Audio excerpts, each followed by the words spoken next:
Global plastic treaty.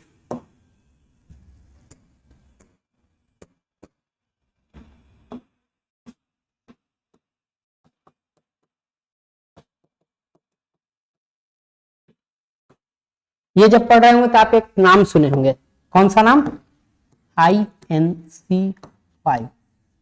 हम ये सबके बारे में जानेंगे। What is INC5? ठीक है, what is global plastic treaty. ठीक है, तो ग्लोबल प्लास्टिक ट्रीटी अभी 2024 में हुई, लेकिन इसकी नींव रखी गई थी 2017 में। 2017 में लिखिए,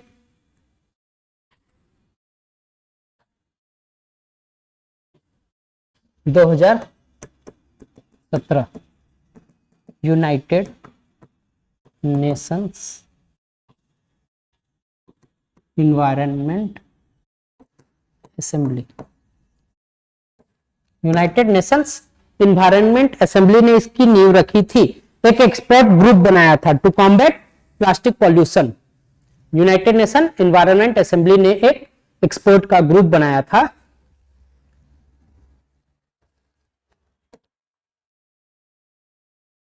एंड एक्सपर्ट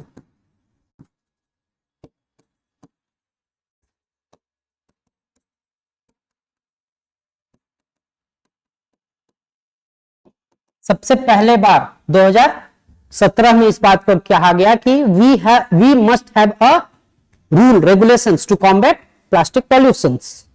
2020 में लिखिए, यूरोपियन यूनियन और प्राइवेट कंपनीज।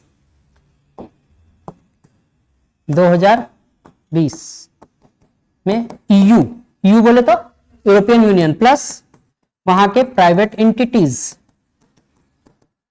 ने एक मैंडेट साइन किया। कौन सा मैंडेट? Business mandate.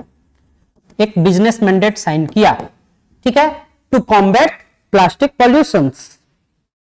ठीक है, टू कॉम्बैट प्लास्टिक पॉल्यूशंस। और ये combating plastic pollutions has been added to the business manifesto under European Union regulatory provisions. European Union के रेगुलेटरी प्रोविजन के बिजनेस मैनिफेस्टो में प्लास्टिक मैनेजमेंट को मैंडेट किया गया।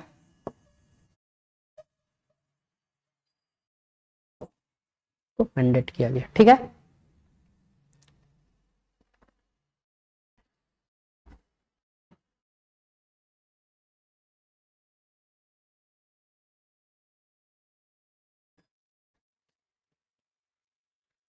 ठीक, इसके बाद कौन सा ईयर आता है?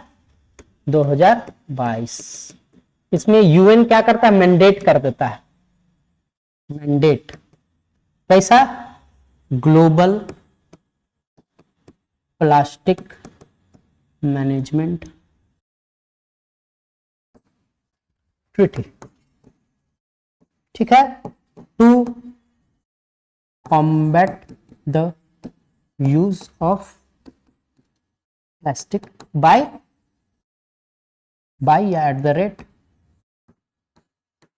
2040 तक प्लास्टिक का यूज को खत्म कर देंगे। ठीक है, और इस मैंडेट को ये लीगली बाइंडिंग बनाता है।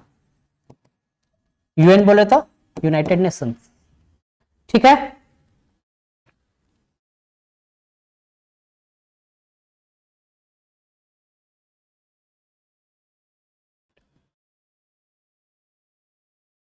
ठीक, कब हुआ? 2022। हम INC5 पढ़ रहे हैं, तो INC1 कब आया? INC1 कब आया? 2022। पहली बार प्लास्टिक को लेके ग्लोबल लेवल पर कोई ट्रीटी हुई, that is INC1, inter governmental negotiating committee. INC बोले तो इंटर गवर्नमेंटल नेगोशिएटिंग कमिटी बनाई गई और जिसकी बैठक होती है to combat plastic pollution, to combat plastics. ठीक है, कब आया? 2022 में। ठीक, इसके 4 ट्रीटी हो गए, 4 ट्रीटी हो गए और 5वीं ट्रीटी थी इस बार INC 5। INC 5 कहां? इस बार वाली ट्रीटी में INC लिखा हुआ, INC 5 कब? 2024। कहां?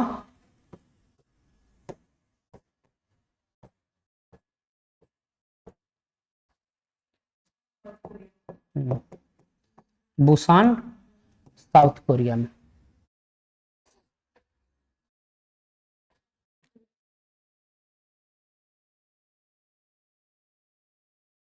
इंडिया ने क्या बोला?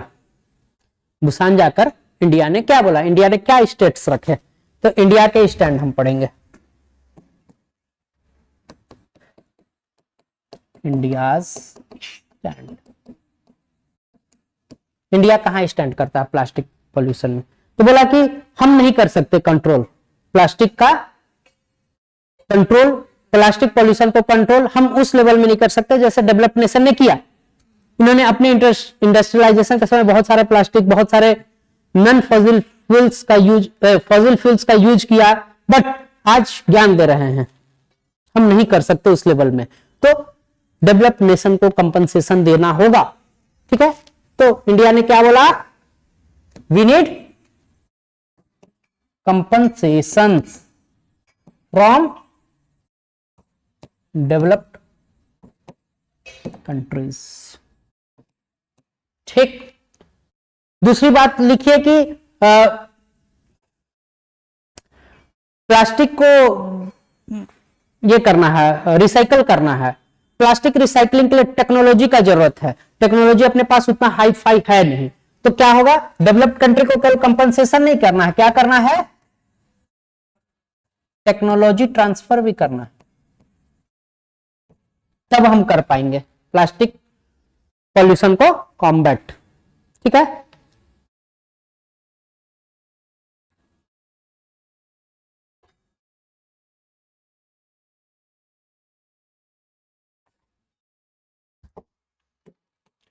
बोला कि इसके लिए एक डेडिकेटेड मल्टीलेटरल फंड होना चाहिए, जो ये फंड किसी डेवलपिंग या लिस्ट डेवलप कंट्री को फंडिंग कर सके to combat plastic use. Plastic use को खत्म करने में डेडिकेटेड मल्टीलेटरल फंड होना चाहिए। और बोला गया कि पॉलीमर का यूज हम रेस्ट्रिक्ट नहीं कर सकते हैं, कांट बी रेस्ट्रिक्टेड। ठीक है, पॉलीथीन, ठीक है, उसको हम कम कर सकते हैं यूज, सिंगल यूज प्लास्टिक को हम कम कर सकते हैं, बट पॉलीमर जैसे चेयर बनता, टेबल बनता, बोतल बनते, तो इसका यूज हम खत्म नहीं कर सकते, रेस्ट्रिक्ट नहीं कर सकते। इसके अल्टरनेटिव्स हमारे पास बहुत ज्यादा नहीं है। ठीक है, क्या हम यूज बंद कर सकते हैं?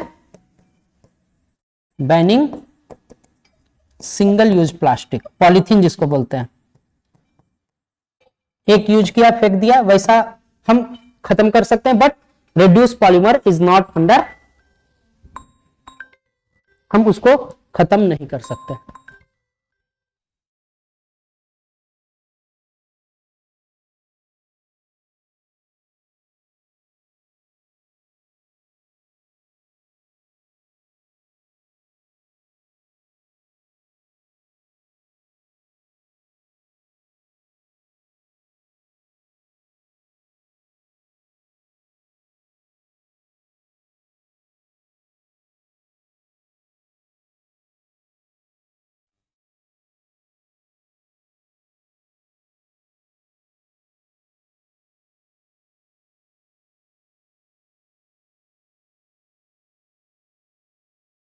अब 3-4 कंट्री का आप नाम बहुत ज्यादा सुन रहे होंगे, दैट इज रवांडा।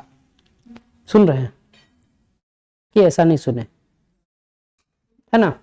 तो कुछ कंट्रीज हैं जिसका आप नाम रेगुलर अभी सुनिएगा प्लास्टिक चैलेंज को लेकर, that is Rwanda, Austria, South Korea, Wales. Rwanda, Austria, South Korea और वेल्स। रवांडा क्यों इंपॉर्टेंट है, क्यों है न्यूज में? बिकॉज 2008 में ही रवांडा ने प्लास्टिक यूज को बैन कर दिया था, रेस्ट्रिक्ट कर दिया था। ठीक है, लिखो रवांडा कंट्री क्या किया, बैंड प्लास्टिक यूज इन 2008। जब पूरा कंट्री सोचा भी नहीं था कि प्लास्टिक जैसी चीज को बैन करना चाहिए, तब रवांडा प्लास्टिक फ्री कंट्री बन गया था। इस कारण रवांडा इंपॉर्टेंट है। ऑस्ट्रिया, ऑस्ट्रिया क्यों इंपॉर्टेंट है? बिकॉज इट रिसाइकल्ड, इसका रिसाइकल रेट जो है प्लास्टिक का दैट इज 96%। 96% रिसाइकल रेट है प्लास्टिक का, मतलब जितना प्लास्टिक यूज करता है ऑस्ट्रिया, उसका 96% रिसाइकल कर देता है। साउथ कोरिया, साउथ कोरिया में जो फूड वेस्ट होते हैं ना, फूड वेस्ट, उसको वो रिसाइकल 95% तक कर दे रहा है। ठीक, और वेल्स जो है फूड वेस्ट या फूड में फूड रैपिंग के जो प्लास्टिक्स हैं, ठीक है, उसका रिसाइकल 95% तक कर दे रहा है। और कौन सी कंट्री थी? Wales, around to 67% recycle rate of plastic. सब प्लास्टिक का ही है तो केवल रेट लिख लो। इस कारण ये चार कंट्री बहुत न्यूज में है, पॉपुलर हो गए हैं।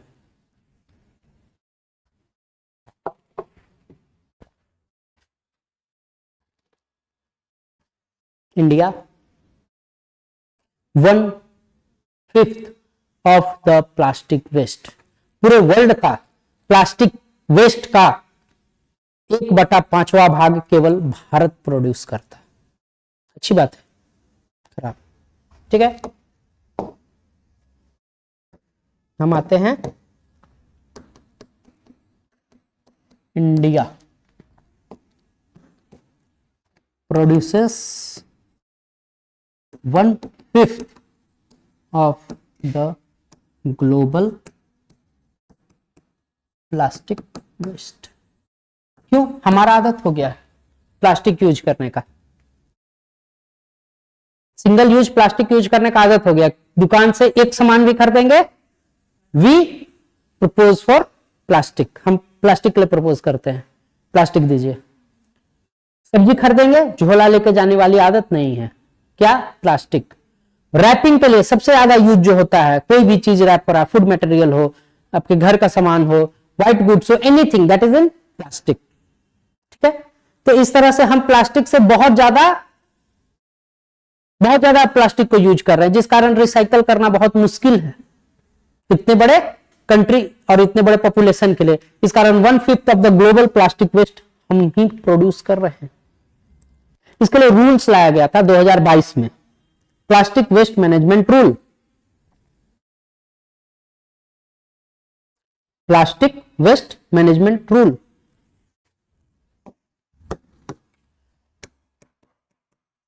प्लास्टिक वेस्ट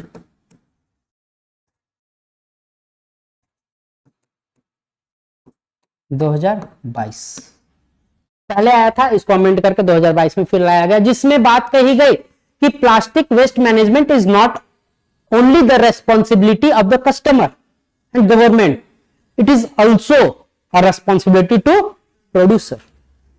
यही बात तो COP 29 में इस बार बोला गया। ठीक है, ये हम लोग 2022 में अडॉप्ट कर चुके थे। ठीक है, by plastic waste management rule. यहां लिख लो producers responsibility, it is not on the responsibility of customer and government। ठीक है, प्राइवेट एंटिटीज को नहीं जोड़ा गया, किसको जोड़ा गया? प्रोड्यूसर। ठीक है, स्वच्छ भारत मिशन, थर्ड सबसे बड़ा मिशन स्वच्छ भारत मिशन। स्वच्छ भारत मिशन वेस्ट मैनेजमेंट के लिए भी है। And second drinking water, waste management and drinking water. तो अपने यहां एक मिशन चलता है, सबसे बड़ा मिशन कौन? Swachh Bharat mission to combat plastic use. और कोई योजना? India's plastic pact, India's plastic pact.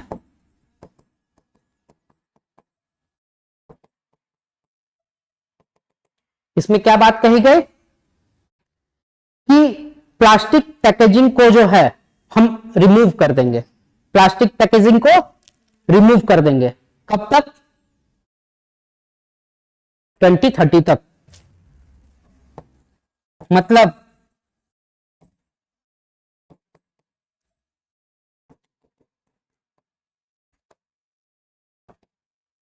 Bye या एट द रेट 2030, 2030 तक जो भी पैकेजिंग हो रही है वो हम प्लास्टिक से नहीं करेंगे। ठीक है, जैसे बोरा आता है प्लास्टिक का, वो हम जूट का बोरा यूज करेंगे, इस टाइप का। ठीक है, उसके लिए भी योजना आती है जूट के लिए कि 25% रेट से इसको भी कम करना, 25% रेट एनुअली हम कम करते जाएंगे, और ऐसे करके 2030 तक हम पूरा अचीव कर लेंगे। उसके बाद जो मैन्युफैक्चरिंग सेक्टर है इकोनॉमी का, उसमें जूट के लिए कुछ योजनाएं लाई गई, जिसमें बोला गया कि X% ऑफ द प्रोडक्ट्स आपको पैकेज करना है इन जूट बैग्स, जूट बैग को बढ़ावा देने के लिए। ठीक है, मेनली शुगर जो आता है उसको क्या में पैक करना है? जूट के बोरा में। तो इस तरह से हम पैकेजिंग का कुछ अल्टरनेट चुन के लाएंगे, प्लास्टिक को छोड़ के कुछ अल्टरनेट चुन के लाएंगे और रिमूव कर देंगे। धीरे धीरे प्लास्टिक पैकेजिंग को बिल्कुल तरीका से खत्म कर देंगे। कब तक? 2030 तक। ठीक, इसके बाद योजना आया प्रोजेक्ट रीप्लान। प्रोजेक्ट रीप्लान,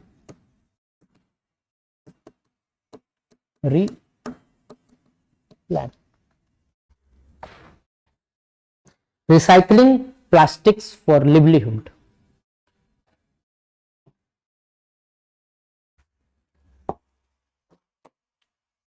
कौन सा प्रोजेक्ट?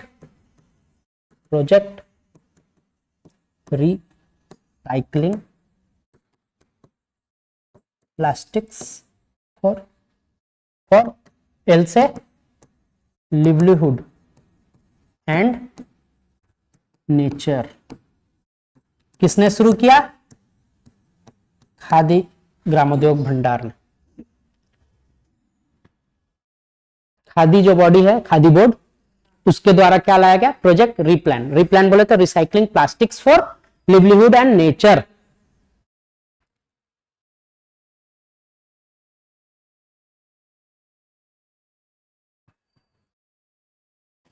ठीक, लास्ट अनप्लास्टिक। क्या? अनप्लास्टिक। अनप्लास्टिक बोले तो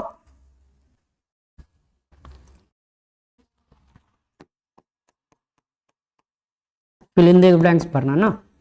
प्लास्टिक्स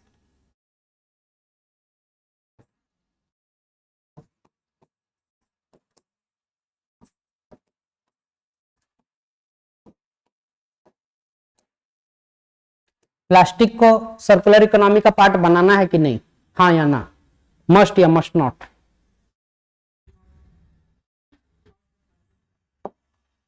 मस्ट या मस्ट नॉट? प्लास्टिक को सर्कुलर इकोनॉमी का पार्ट बनाना है या नहीं? What do you mean by circular economy?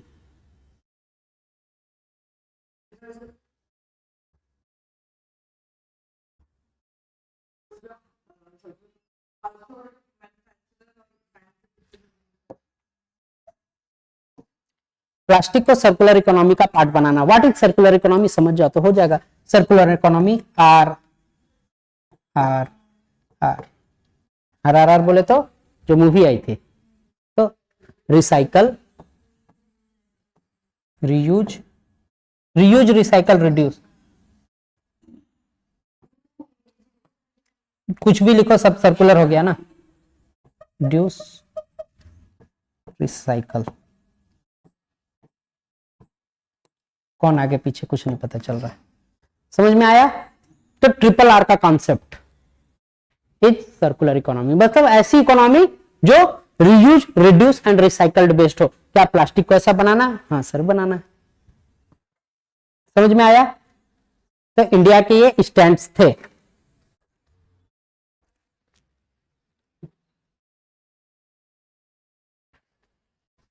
ठीक,